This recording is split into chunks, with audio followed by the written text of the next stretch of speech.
સુરતની ઉધના પોલીસે ઘરફોડ ચોરીનો ભેદ ઉકેલવામાં મોટી સફળતા મેળવી હતી. ઉધનાની ઈસ્ટર્ન એન્જિનિયરિંગ કંપની 11.70 લાખ રૂપિયાની ચોરીનો ભેદ ઉધના પોલીસે ઉકેલી લીધો છે. 3 યુવકોની ધરપકડ કરી છે.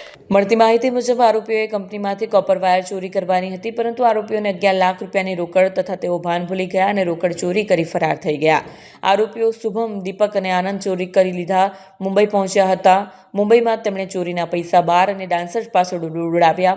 શુભમે 11,000 રૂપિયાના ભાડાનું આલિશાન રૂમ ભાડે રાખ્યો અને મોંઘો કેમેરો પણ ખરીદ્યો.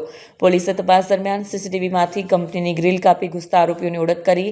જે આરોપી આનંદે ચોરીના નોટોના બંડલ સાથે ફોટો ખેંચી ગોઈંગ ટુ બોમ્બે કેપ્શન સાથે ઇન્સ્ટાગ્રામ પર પોસ્ટ કરી હતી, જેણે પોલીસને તેમનું સ્થાન અને હાલત જાણવામાં મદદ કરી. અને પોલીસથી બચવા આરોપી દીપકે ઘરની બહાર પડેલી રેતીમાં રોકડ રકમ દાટી હતી, પરંતુ પોલીસે તે પણ શોધી કાઢ્યા. પોલીસે ત્રણેય આરોપીઓને ઝડપી પકડી લીધા અને 6.5 લાખ રૂપિયાની રોકડ રકમ રિકવર કરી છે. આરોપીઓ વિરુદ્ધ ગુનો દાખલ કરી વધુ તપાસ હાથ ધરી છે. કેમેરામેન હકીમ શેખ સાથે વસીમ હાસમીનો રિપોર્ટ, આઝાદ ન્યૂઝ, સુરત.